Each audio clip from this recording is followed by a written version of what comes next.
Bendiciones, mis estimados hermanos, Dios les bendiga. Este es el programa Ligeramente Hablando, parte 2. Así que estuvimos hablando en la casa de la hermana Alma Blanco. Si usted no ha visto ese video, vaya al video anterior y vaya a ver Alba. Si le vengo diciendo desde Alma Blanco. Alba Blanco. Vaya a verlo porque es muy bueno y muy interesante. Y hoy en la parte 2 vamos a conversar con su hija, Janet Blanco. Ellos son 3. Son 3, ¿verdad? Son 3 hermanos, son 3 hijos. No, son más hijos. Son más, ¿verdad? Somos 6 hijos. Ah, son 6. Sí. Pero 3 más, estamos más trabajando en el campo misionero. Ah, ok. Que somos mi cuñado, mi hermana, mamá y yo. Y bueno, y mi hermano Jorge, que también en su tiempo fue parte de... Ok. Manita Janet. Dime. Dios le bendiga. Amén, Dios me lo bendiga. Un placer. Igualmente. Gracias por recibirnos otra vez en su casa. Gracias. Es un gusto. Cuéntenos. Primero que nada, queremos saber quién es Janet, pero no la cristiana, no los años que ahorita hablamos del servicio. ¿Quién es Janet? ¿Cómo fue su niñez? ¿Dónde creció? Queremos conocerla. Bueno, mi nombre, como dice él, es Janet Blanco Hernández.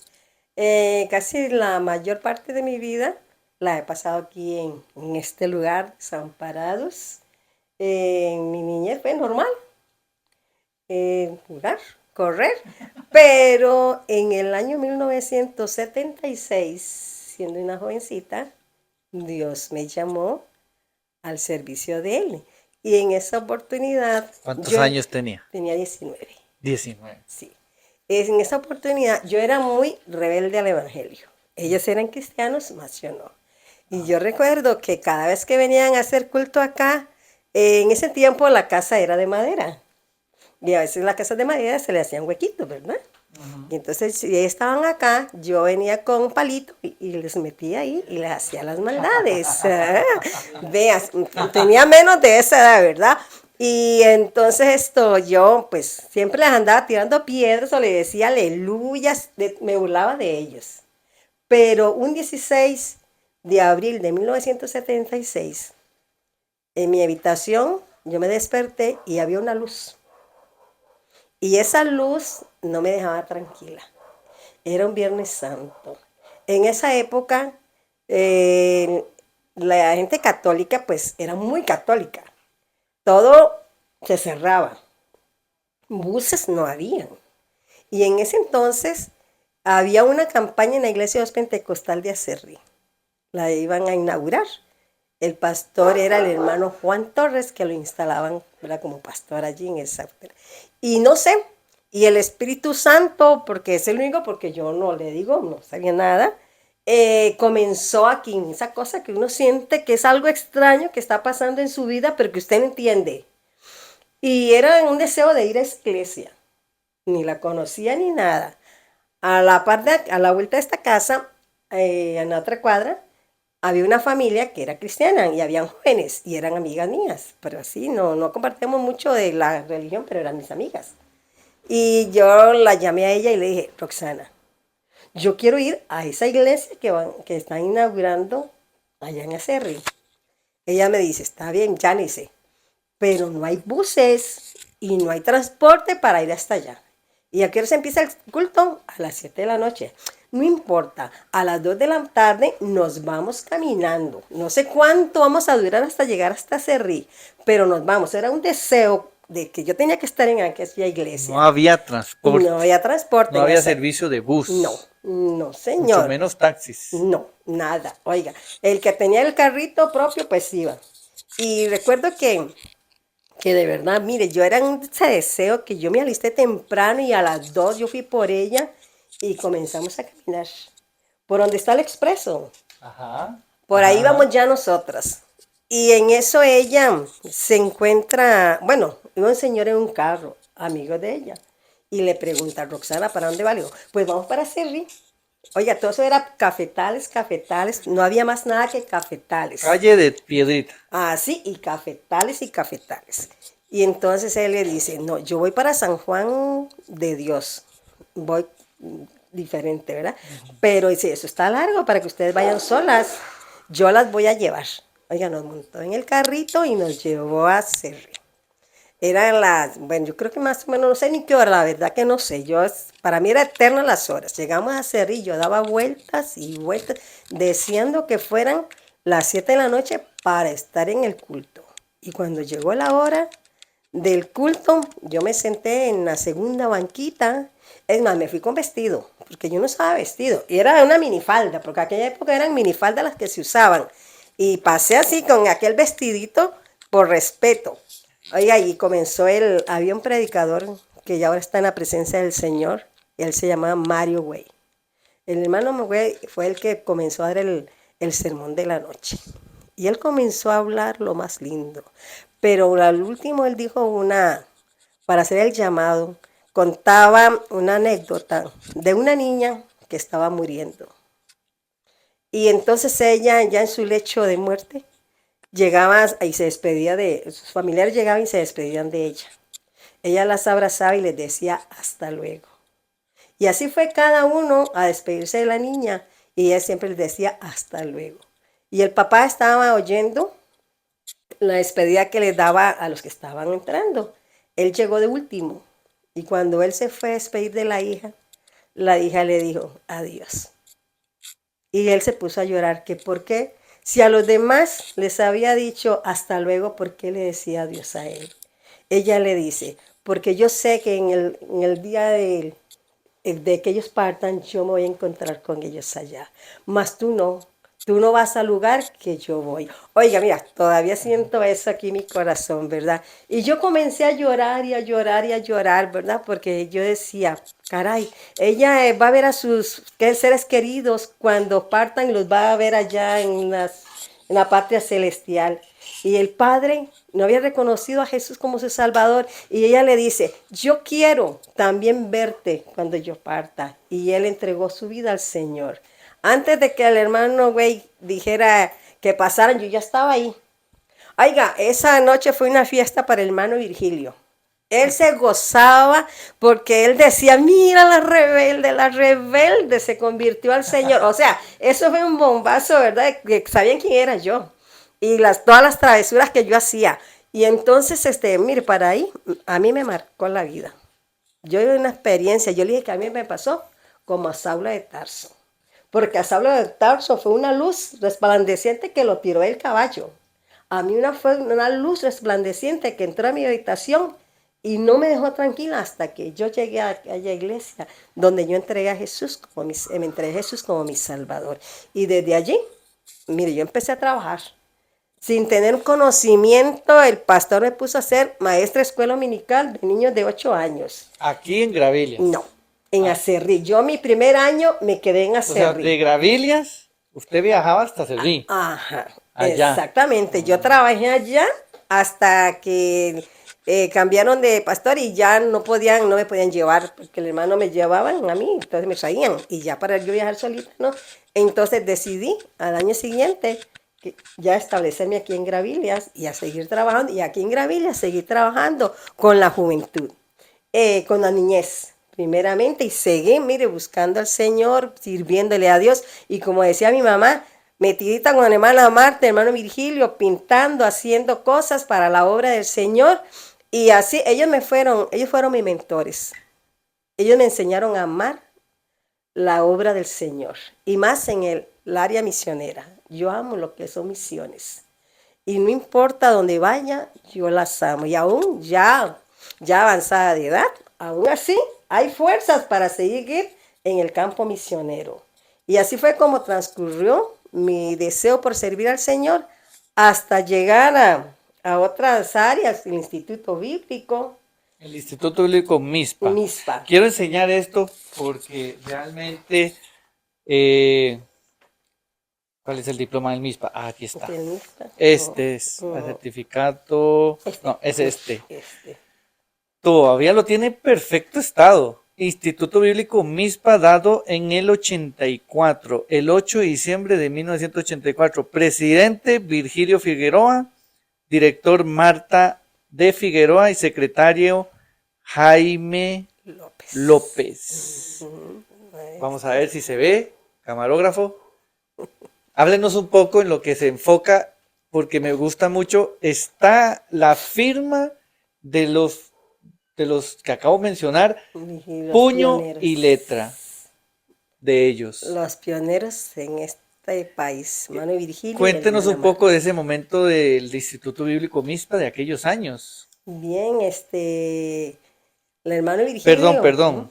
Y tiene el sello de agua Ujú, que dice Iglesia de Dios Pentecostal MI Costa Rica 1971, ujú. que fue, entendemos que cuando la iglesia pues se formó como asociación, como iglesia asociación, porque sabemos que en el 70 inició la iglesia, pero en el 71 ya estaba el MISPA y todo. Y otras cosas más ya comenzaban. 71, y usted se graduó en el 84. Cuéntenos un poco de ese paso del MISPA. Pues ya, y mi deseo por servir a Dios y aprender más de la palabra, pues se dio la oportunidad. No recuerdo cómo se dio. Lo único que sé es que yo fui al MISPA. 3 años en el MISPA, y uno de los profesores que era tremendo era hermano Virgilio.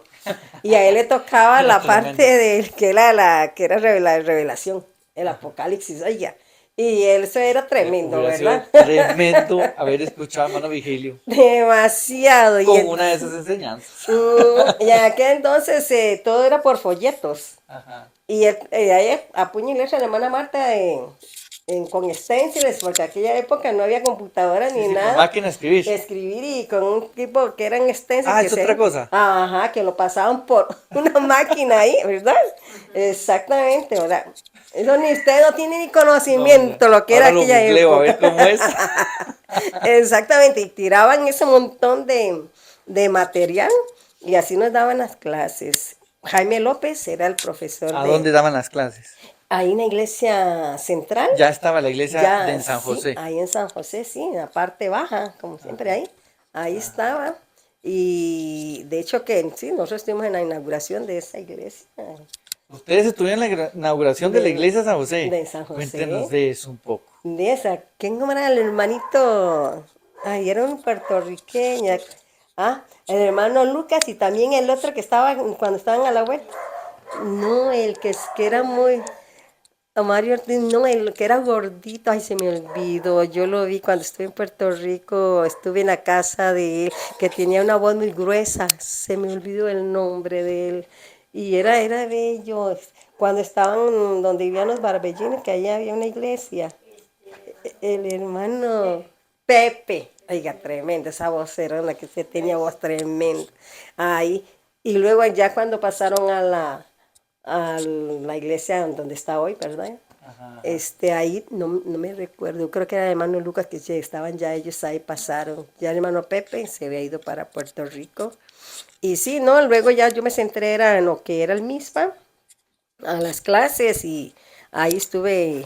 Hermano Lucas es el papá de nuestro querido hermano Edgar Nazario, Edgar que en Nazario. aquellos años vino a Costa Rica, y esa es una historia que también está pendiente de conversar con él. Exactamente, y entonces ahí ya mis profesores en esa época fue, bueno, Jaime López, había una hermana que se llamaba Iris, que es de Puerto Rico, luego estaba el hermano Collazo, que ya también está en la presencia del Señor. Él nos daba lo que era ay, ya se me olvidaron los nombres, que es de mucho leer, Es que mucha gente. muchacho, pero era tremendo. Y así varios que no recuerdo ya los otros. Norma Iris Cruz, que era esa muchacha la que nos daba todo lo que era referente a lo que era escuelas dominicales. Y ahí es otra parte que también comenzó más a arder en mi corazón, lo que era trabajar con la niñez. De hecho que por ahí trabajé también con la niñez muchos años. Ajá. Y ya después, ahí seguí estudiando. hasta En el llegar. año 84, ¿cuántos años más o menos iba teniendo? Ya en el 84 ya eran 3 años, yo creo que era un poquito más, yo creo que en esa época eran 4 años los que se daban, o tres, eran 3, porque luego íbamos al campo misionero, uno más después, para entrar O sea, había 3 años de estudio de, teológico y un año de de práctica en el práctica campo en el campo misionero. misionero, para luego entonces, después de ahí, otros 3 años, sí, porque en el 84 y luego fueron 3 años para yo ya salir Con como este diploma con ese diploma de que lo licenciada. quiero enseñar porque la verdad, pero ni mi mamá lo tiene. No se lo he visto. Enfoquémoslo. Es el diploma de licenciada de misionera que se daba. Lo que me gusta es lo que estoy viendo y notando con el hermano Vigilio. Ay, se me fue la palabra. Lo profesional que se veía todo. Exactamente, y era un hombre Lo tremendo. protocolario. Ajá, Esa es la palabra. eso Lo era así. protocolario. Ujú, Porque todo con el sello de agua, lindísimo. Me está. encanta todo. Esto fue dado en 1987, el Ujú, 30 de noviembre del 87.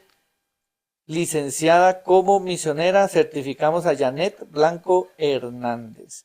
Oficina General de Puerto Rico, firma presidente general Eleuterio Eleuterio, Feliciano. con el presidente regional Ángel Luis Collado, el que usted acaba de Ujú, mencionar, ajá, y Collazo, y el secretario regional, si no reconozco, Castro, algo de Héctor Castro. Héctor Castro. Ujú, vamos, Hermoso. sí, Entonces, para llegar a esto tenía que estudiar 3 años, un año de práctica y 3 años más, trabajando en el área trabajando en misiones. misiones Para que para fueran. recibir este diploma Ajá, y a ver si pasaba, ¿verdad? Porque y lo a ver si practicaba. pasaba. Porque había que dar reporte de lo que uno hacía.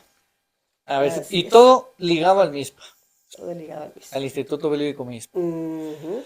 Bien, maravilloso. Ahí Pero aquí estamos. tengo algo también. Esta muchacha tiene más reconocimientos que yo no sé quién. Certificado de reconocimiento otorga a Janet Blanco por su colaboración a la juventud de Costa Rica, Ujú. conferido por AGEC en Alajuelita el día 11 de agosto del 90. Aquí está el reverendo Carlos Vizcarrondo y Alex Francisco Rojas. Ese lo conozco también. Ujú. Vamos a ver si lo enfocamos ahí. Este es un reconocimiento dado por AGEC, por el Ujú. trabajo de jóvenes. Jóvenes, en el 89 yo terminé mi trabajo con Cuéntenos jóvenes. un poco, listo, gracias. Ok. Cuéntenos un poco, porque aquí también tengo varias fotos, pero ahora las vamos a ir viendo. Ujú. Bastante fotos. Cuéntenos un poco cómo llegó. Usted dijo que le apasionaba a los niños, cómo llegó a AGEC y Ok. cuéntenos las experiencias vividas en aquellos años Oh, en AGEC. bueno, creo que fue por el año 85, más o menos, o casi saliendo del MISPA, que yo entré a JEC. Fue algo algo sorprendente. Yo fui como cualquiera a la celebración de la convención de jóvenes de AGEC. Ahí ya uno es más conocido y cuando me dan la sorpresa de que yo era candidata. Usted lo sabía. No, no, que era candidata para presidente de AGEC. A nivel nacional. A nivel nacional. Y yo, ¿cómo? Y viene un misionero y me dice, Dios te va a sorprender en esta noche. Y yo, ¿qué es eso? Bueno, amén, dije yo. Y comenzaron las elecciones. Muchacho, cuando me dan que yo era la nueva presidenta de AGEC, vaya, creo que fue la primera mujer que hubo de AGEC, porque todos eran eh, presidentes, hombres. Martín Ramírez, que fue el pionero de AGEC. Martín Ramírez fue el primero. Sí, Juan Torres. Juan Torres También. también. Luego había otro Martín, que no me acuerdo el apellido del otro Martín. Y luego fue Edgar Nazario, que creo que Edgar sobre unos. Nazario también fue presidente de Yo creo AGEC. que con Edgar Nazario, después de Edgar Nazario, yo entré. Ya Edgar se iba para. Para Perú. O sea, salía él. Salía para Ya, Perú que ya como se misionero iban, con sí. Ania. Sí, ya él entraba, había estado pastoreando acá y ya ellos, ¿verdad? Ya hacían. Y entonces ahí. Usted fue sucesora de Edgar.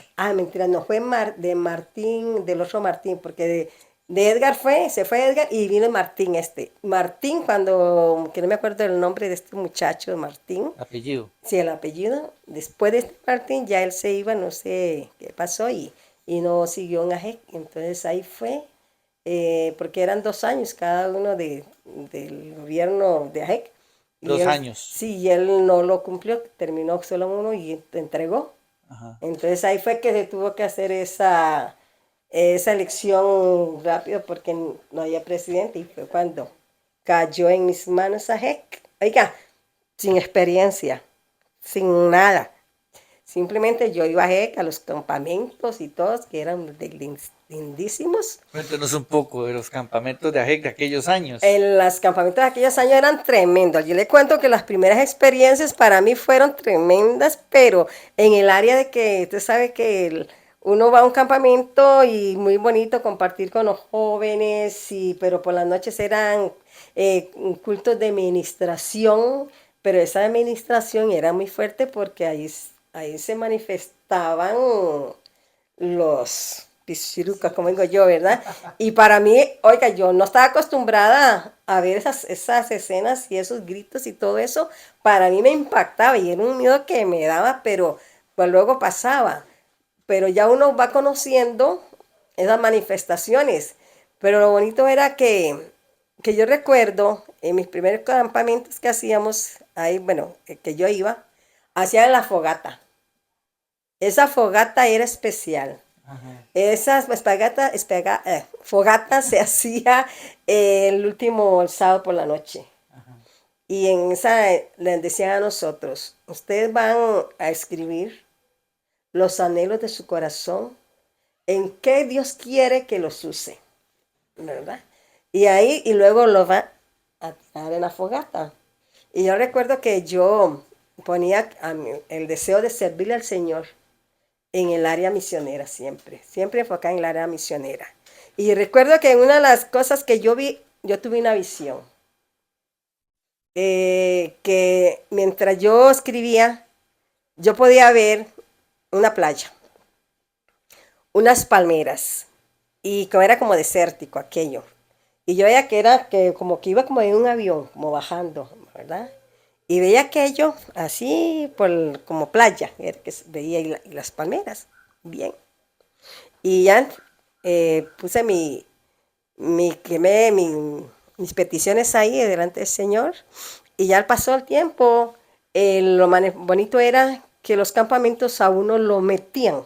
O sea, le guste o no le guste, vamos a lo que venimos. Aquí no es de pasear ni de prohibido a las parejas. Nada de eso se Nada de veía. enamoríos, nada de ir a ver a Nada. nadie, Estaban los nada de ir a ver capitanes. al músico. No. Estaban los capitanes de cada cabaña. Y Okay. esos capitanes tenían que dar el reporte de cómo estaban los muchachos. A la tal hora se cerraba. Cada cabaña tenía a un responsable, fuera de su iglesia o no fuera de su iglesia. Exactamente, sí, Y porque todo tenía era. que controlar a ese grupo. Sí, porque no todos pertenecíamos a la misma congregación, sino que Ajá. ahí, recuerdo una noche que estábamos nosotros en la cabaña y nos tocó con los de Upala. En Upala hay un lugar que se llama Moreno Cañas. En la actualidad en Costa Rica había un doctor que se llamaba Moreno Cañas. La señorita esta comenzó por la noche, bueno, la tomó el enemigo también, ¿verdad? Pero ella comenzó a hablar de Moreno Cañas. A mí se me paró el pelo y de todo, porque nosotros nos trasladamos, ay señor, eso está invocando al doctor ese Moreno Cañas. Oiga, fue una experiencia horrible, ¿verdad? Pero luego ya entendían, nos dijeron qué era lo que estaba pasando. Ajá. Pero la líder tenía que ayudarnos a nosotros los que la experiencia que nos estaban pasando, que era de miedo. Ajá. Y así, en eso, pero había mucho control. Ajá. A cada hora puntual, todo el mundo tenía que estar en el auditorio.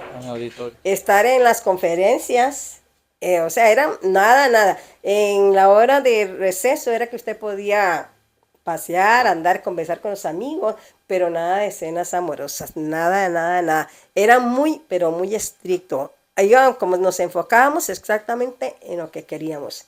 Era como un encuentro personal con el Señor. a solas en aquella montaña. El encuentro era en Virrí de Heredia. Ahí era siempre los campamentos de AJEC.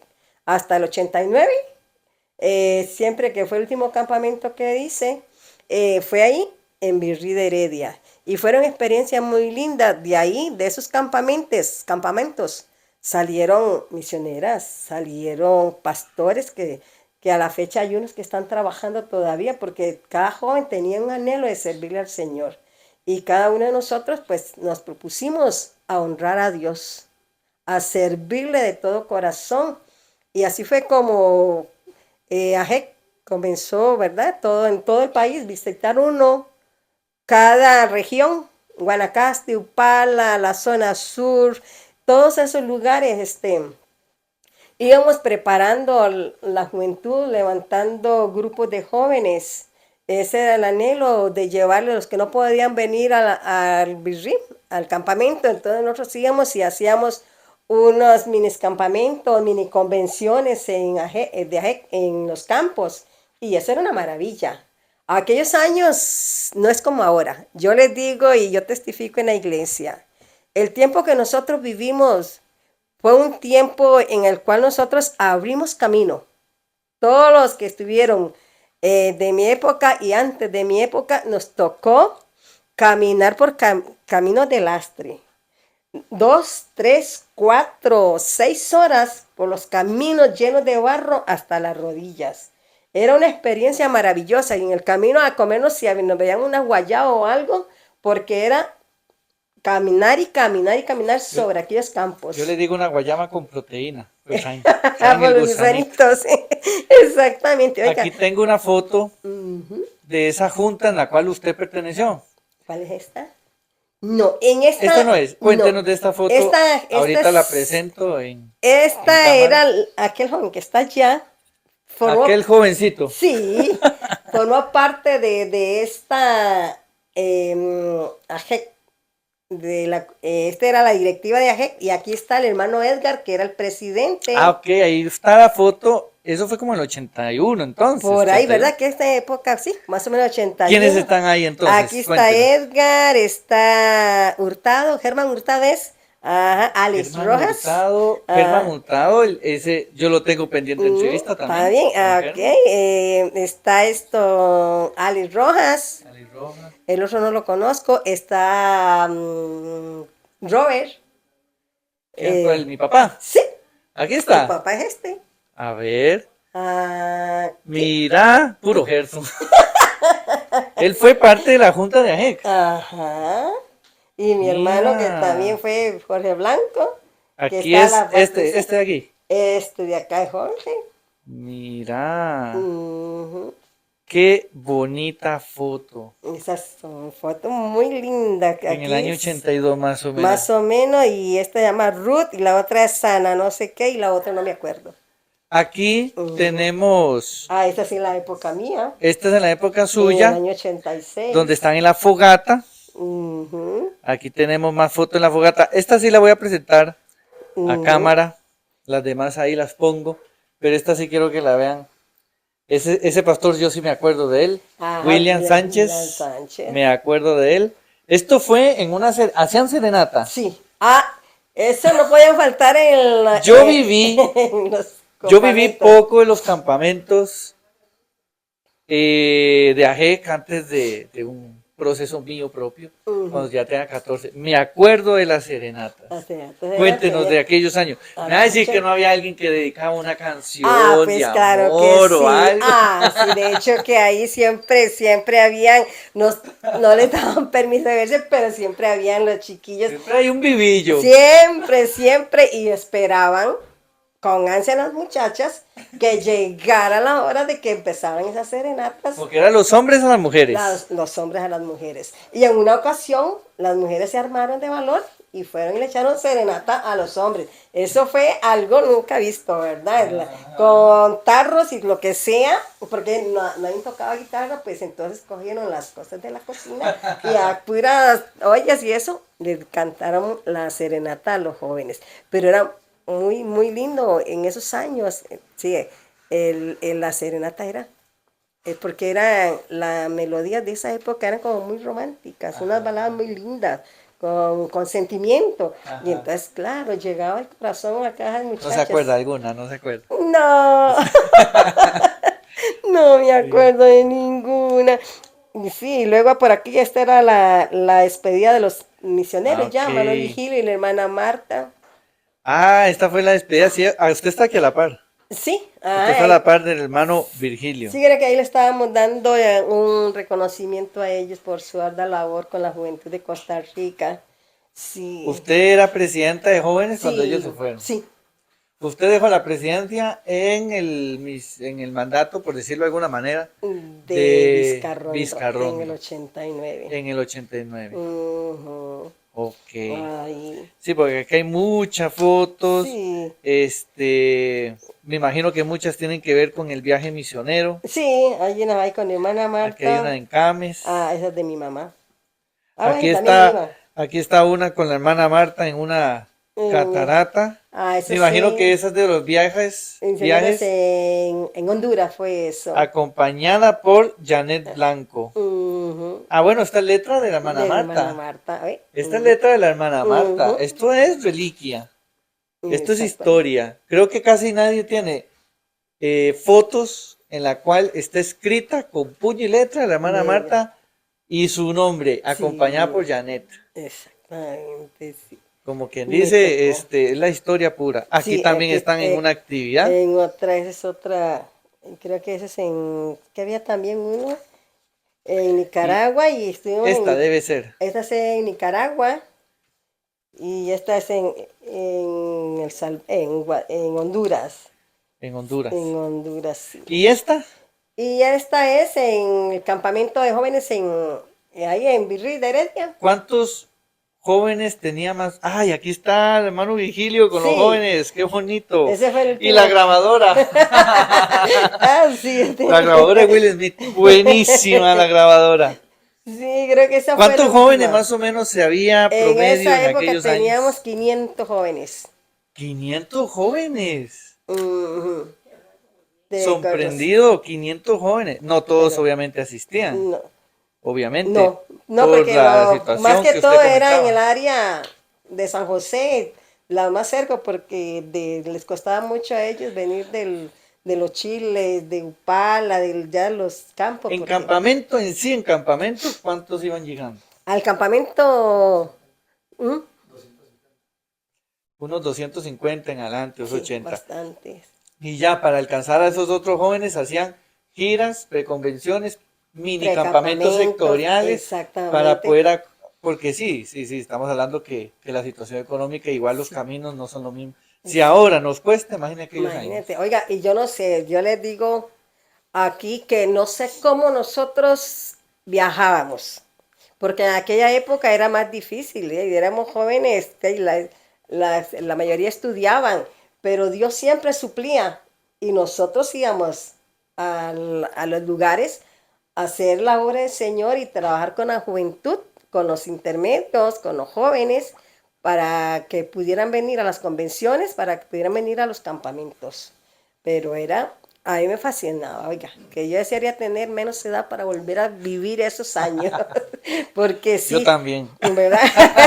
No, es que yo les digo que nosotros tuvimos ese privilegio, porque yo siempre lo comento cuando tengo que dar alguna charla, de que cada generación fue cambiando y la generación de hoy en día no conoce a Dios, lamentablemente. No lo conoce y no ha tenido una vivencia personal con Él. Podemos ver mucha juventud en las iglesias, pero ellos no han tenido un encuentro personal con Dios. Ellos más les gustan las cosas del mundo. Van a la iglesia porque tienen que ir, no porque aman al Señor, porque si amaran al Señor, la juventud de hoy en día, qué muchachos más tremendos serían y qué mundo viviría diferente. Pero ¿qué pasa con la misma juventud de hoy en día?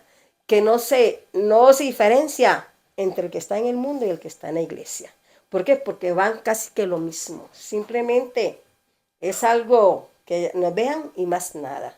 Sería muy lindo, yo siempre digo, Y yo lo digo, tal vez no hay que volver al pasado, pero digo yo, muchas veces tenemos que volver al pasado para reflexionar de lo que se ha perdido, de lo maravilloso que es servir al Señor, del despojarse uno como carnal, como humano, y vivir en lo espiritual y anhelar las cosas de Dios. Porque eso es lo más maravilloso que nos hace, nos empuja a seguir hacia adelante, no importando las circunstancias o las adversidades que puedan haber en el camino. Se logra caminar venciendo todas esas circunstancias y aún esas tentaciones que muchas veces el joven tiene que luchar, pero con Cristo y lleno del poder del Espíritu Santo en nuestra vida, muchacho. ¿Qué jóvenes tendríamos nosotros ahora? ¿Qué líderes estarían marcando diferencia en medio de la juventud? Pero se ha perdido. Yo la MI, yo la llevo en mi corazón, a pesar de las circunstancias que hayan pasado, porque con ella yo aprendí. Para mi hermano Virgilio y la hermana Marta marcaron mi vida. Y yo le decía a ella, yo seguiré siendo lo que me has enseñado, porque me enseñó a amar a Dios, entregarme por entero a Dios, no importando si tenía dinero, si no tenía, vamos haciendo, porque ella me enseñó a trabajar. Si no hay que buscar, mija, hay que buscar, mija. Tenemos que hacer algo. Me recuerdo los buffets que hacíamos para recaudar dinero para poder llevar a las misiones, para ayudar a aquella pastor que necesitaba. Oye, eso a uno lo hace y aún ahora en esta época seguimos nosotros con los que nos marcaron ellos. Porque eso es lo más lindo. Yo quisiera que realmente llegara a la MI y ver pastores y jóvenes así como en aquella época. Porque los jóvenes ya son muy pocos los que quedan. Es más, no quedan, porque los que quedamos ya estamos viejos. Los que vimos experiencia, ya, no las podemos volver a vivir porque ya las pasamos. Pero ¿qué nos queda a nosotros? Enseñar y encaminar a la nueva juventud, que aún es tiempo de rescatar a la juventud. ¿Verdad? Se ha perdido mucho, pero aún hay tiempo de tener jóvenes llenos del poder de Dios. ¿Qué era eso que usted me comenta de buffet? El buffet Sí. era una mesa que la ponían con vajilla de cristal, así, ¿verdad? Bien bonita. Y ahí entonces había una ensalada, unas carnes arregladas, un postre. Y entonces uno hacía un tiquete y costaba tal vez que 500 colones, en aquella época, 1000 colones. Y cada uno llegaba y hacíamos para 30 personas. Entonces arreglábamos lo más lindo, esa mesa. Y todas las cosas pues las pedíamos, nos donaban y se preparaba y así era como se recaudaba fondos para la obra misionera. En aquellos años de Ajen no había cuota. No recibían una cuota De cada de iglesia. cada iglesia. Sí la recibían. Sí, daban y si no también uno iba y visitaba y nos traíamos la ofrenda, La siempre ofrenda. había el tesorero y con Ajá. eso era que para levantar lo que eran ya las convenciones, Ajá. los invitados que llegaban a llevar el mensaje. Uno de los más predicadores que siempre estaba con nosotros era el hermano Carlos Guerra, que ya está en la presencia del Señor. Él era uno de los que siempre nos apoyaba en AJEC y cuando venían, lo más lindo era cuando venían las delegaciones de Puerto Rico con la juventud, eso era muy, muy lindo. En todo lo que eran misiones, cuando venían delegaciones, era algo tremendo. Con mi Esas mamá, delegaciones venían invitados por quién. Mano Vigilio. Mano Vigilio se movía con eso y Así. traía delegaciones. Y ¿Cuántos sí. eran? Venían a qué? Eran jóvenes. Jóvenes, uy, que venían, muchachos, podrían ser, una vez yo me acuerdo que eran como 50, era algo así, pero siempre era, y todo el mundo a trabajar. Oiga, y los muchachos sí, les encantaba compartir con aquellos jóvenes también, porque el puertorriqueño siempre ha sido alegre, Ajá. ¿verdad? Y claro, y los de aquí también se apuntaban, muchachos, y siempre se llegaban, hacían los grupos y llegábamos a donde la hermana Marta, echar serenatas ahí a las 12 de la noche o 11 de la noche. Estábamos ahí cerca de la casa de ellos, todos se reunían en un parquecito que había ahí o una cancha. Y de ahí se iba luego a echarle las serenatas a los puertorriqueños que ya regresaban para su país. Oiga, eran épocas muy, pero muy Ah, lindas. Es algo que no se olvidarán. Ya han pasado sí. más de 40 años, ¿qué te digo de eso? Y mire, todavía uno recuerda esos momentos. Y ya, tal vez cosas se les han pasado a uno, pero que hay recuerdos muy lindos de esas vivencias. Y ya esto se ha perdido.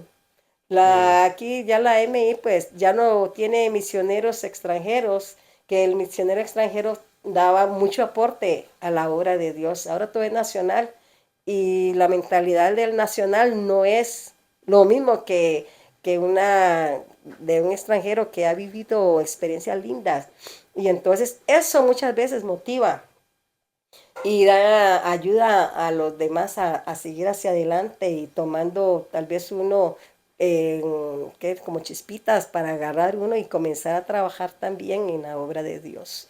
Pero Am, sí, voy a hacer esta pregunta. Si quiere me la contesta. ujú. ¿Qué consejo le daría Janet Blanco hoy a la Janet Blanco del 89? Si la pudiera ver cara a cara en aquella edad con la experiencia que ya vivió a esa jovencita, ¿qué consejo le daría a la Janet Blanco del año 89? Bien, pues la Janet del año 89 pues era una joven que amaba sobre todas las cosas a Dios. Para mí, él era todo. Si yo tenía que salir e irme al campo, no había quien detuviera porque mi anhelo era servirle al Señor y ver juventud que pudiera brillar en la obra del Señor. Donde quiera que estuviera, si era en el campo, si era en la ciudad, donde quiera que el Señor nos llevara, pues siempre mi enfoque fue ese, de ver jóvenes que surgieran, que fueran líderes, que fueran jóvenes llenos del poder de Dios, consagrados. Porque en esa época la meta era que fuéramos jóvenes consagrados, dispuestos para el servicio del Señor, apartados de todo y viviendo para Él enteramente. Y ese es el consejo que aún, regresando a mi época, que era lo mismo que motivaba a mi juventud en aquella época y en esta ya también motivo a los muchachos. No hay nada mejor y aún al adulto, lo digo también, no hay nada mejor como uno consagrarse, vivir una vida agradable a Dios, vivir para Él. Es la esencia que nos hace madurar, es la esencia que nos hace que el Espíritu Santo esté vigente en nosotros y podamos nosotros visualizar y entender el propósito por el cual Dios nos ha llamado a estar en esta tierra, porque peregrinos somos y tenemos que dejar huella. Si nosotros no dejamos esa huella que es lo como hizo el Señor Jesús, no somos nada, no estamos haciendo nada. Y nuestra huella tiene que marcar diferencias entre un mundo convulsivo, un mundo que está hundido en drogas, en tantas cosas que están viviendo la juventud de hoy en día. Nosotros tenemos que marcar esa diferencia. Tanto el joven como el adulto, marcar diferencia, porque ese es el llamado que Dios nos dio de ir y predicar el evangelio a toda criatura. Y no importando el lugar donde vayamos. Si hay que comer plátanos como comíamos en aquella época, plátanos y un huevito, dormir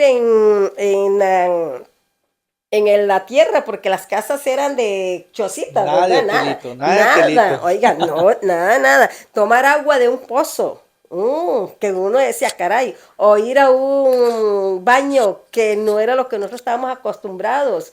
Y todas esas cosas que uno vivió son los que nos hacen a nosotros ver el llamado que Dios nos Ujú, hizo. ujú, Que ahí no había diferencia ni calidad social ujú. porque teníamos que ser igual que ellos.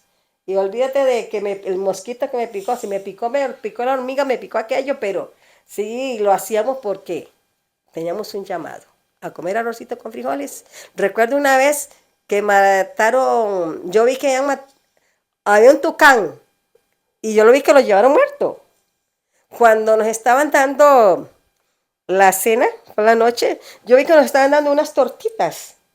Y yo muerdo una tortita y siento como un huesito. Y de una vez, el tucán. ¿Y a qué sabe un tucán? No sé por qué, simplemente agarré la tortita y estaba a la ventana y se la eché al perrito. ¿Cómo me voy a comer yo un pajarito? Dije yo.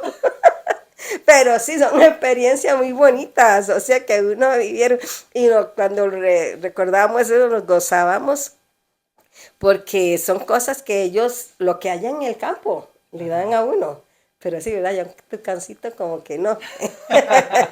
Pero son Sí. cosas muy bellas que uno ha vivido, Para muchacho. terminar, Mana Janet, nos ha dado muchos consejos hermosos y vivencias. Hay mucho líder joven de 18 años, de Ujú, 17, inclusive 20, 22, líderes sectoriales, líderes nacionales, líderes locales, que ujú, están luchando con esa realidad, ese joven frío, ese joven apático, ese joven que no sabe su identidad como ujú, hijo de Dios y que el mundo los envuelve con sus egos y con sus cosas. Ese líder que está luchando casi sin herramientas allá en ujú. los lugares fuera de acá. Un último consejo, una palabra para todo ese joven que nos ve, ya sea por YouTube, por Facebook, por las diferentes redes o los medios de comunicación, para que sigamos adelante y logremos, ojalá, volver a tener esos cultos donde hay jóvenes de 12, 13 años Ay, sí. recibiendo el bautizo del Oh, Espíritu Santo, sí. hablando en lenguas, profetizando como en aquellos Ujú. años. Ah, muchacho. Esto, bueno, en eso está en el líder, ¿verdad? El que está al frente de esa juventud, pues tiene que haber tenido una experiencia genuina. Y eso se logra, mire, estas rodillas, mm, volcar el platito, la palabra, meterse de lleno a buscar este material en el cual uno podemos ver las necesidades de la juventud. ¿Por qué? Porque cada joven tiene un temperamento diferente. Y hay que luchar con muchachos que vienen tal vez de una familia dividida, de una familia que los han maltratado y que necesitan valores que alguien se le pueda acercar y le pueda decir, aquí estoy. No te preocupes, lo que haya pasado, aquí estoy. ¿Por qué? Porque la juventud de hoy en día no tiene un rumbo fijo y que está en el líder. Que el líder pueda meterse en el Señor, ser sensible a la voz de Dios. ¿Por qué? Porque cuando nosotros somos sensibles, podemos captar a aquel muchacho lo que está pasando. Pero eso tiene que ser una relación muy íntima. Nosotros como líderes, yo como misionera, siempre tener que meterme, escudriñarme yo primero, ver lo que hay acá para poder darlos a ellos. Pero la juventud de hoy, este, no conoce, como yo le digo, no conoce a Dios. ¿Por qué? Porque los líderes, y perdón, son mediocres, ¿verdad? Porque simplemente tomó un liderazgo y no supo que ese liderazgo conlleva una responsabilidad mayor que las que los tienen los demás. A veces solo entretenemos al joven. Eso mismo, que es lo que está pasando actualmente en las iglesias. Voy a hacer un programa juvenil, pero lo que te llevo son una película, te llevo unas pizzas, vamos a hacer un holgorio por en esta noche y lo que menos hubo una administración de llegarlos y enfocarlos en que en esta noche vamos a meternos, cueste lo que cueste, no sientes nada, métete. No has sentido nada, métete. Hay alguien de apoyo que va a estar allí, va a estar intercediendo, va a clamar por ese joven. En algún momento ese joven va a entender y a comprender qué es lo que Dios quiere para con él. Porque muy fácil no es. Más ahora, como lo digo, la juventud de hoy en día no quiere nada con Dios. Mire, lo digo en mi iglesia. En la iglesia teníamos 50, 70, 100 jóvenes. Y de un momento comenzaron a crecer y comenzaron a ver que la muchacha era más bonita y ya, pero estaba afuera, no estaba dentro de la iglesia. Y comenzaron a enamorarlo y nosotros orando, ayudándoles, pero ellos decidieron, no quisieron. Y luego, mire, ahora esta juventud regresa de nuevo a la casa. Y ahora viene nosotros vienen deseando buscar algo. ¿Y qué hacemos nosotros ahora?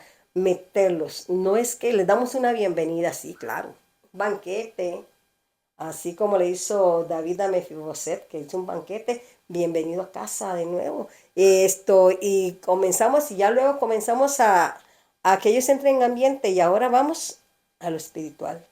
Vamos a enfocados a que debemos de luchar por algo mejor en nuestras vidas, de que tener una experiencia, eso es la experiencia con Cristo. Cuando Cristo toca realmente nuestros corazones, cambia por completo, porque si lo viví yo, siendo una joven rebelde, que no respetaba ni a mamá, ni a papá, ni a ninguno de los que estuvieran acá, pero cuando Cristo transformó mi vida, entró de lleno, ahí las cosas cambian. Entonces el líder que está es que él sepa entender y comprender al joven, que así, aunque está pasando sus necesidades, hay alguien que lo está buscando y que él quiere entrar a su corazón. Y nosotros en rodillas llevarlo, en consejo, en la palabra, en adornar la palabra, pero que le llegue a lo más profundo, y solamente a través del Espíritu Santo. El Espíritu Santo en la actualidad lo dejaron a un lado. Ya no hay búsqueda del Espíritu Santo. Ya no hay ese mover espiritual que te hace llorar, que te hace gemir. ¿Por qué? Porque ya no. Las iglesias llegan, simplemente oyen la música, palmean, se sentaron, no hay ni un aleluya, no hay ninguna experiencia del mover espiritual. ¿Por qué? Porque se conformaron a ser simplemente oidores o religiosos. Entonces nos toca a nosotros, como líderes, meternos para poder contagiar a aquel joven. Está en nosotros que vean en nuestra vida la diferencia y que ellos sientan ese amor, esa pasión por servir a Dios. Amén. Manita Janet, muchas gracias. Con mucho Ha sido un gusto. momento rico, rápido, histórico y bello. Cómo sembraron la semilla en aquellos años y cómo a través de los años se ha mantenido. AGEC sigue trabajando al día de hoy, sigue manteniendo los campamentos, pero bueno, ya saben un poco el contexto de historia y llegar un poco más allá, ser esa nueva generación que conquiste, que luche, que encuentre, que toque el alma, el corazón de Dios, El corazón de con Dios. una futura nueva generación. ¿Qué le vamos a dejar a los que vienen debajo de nosotros? Ese es nuestro legado, va a ser este nuestro legado. Bueno, eso es para pensarlo.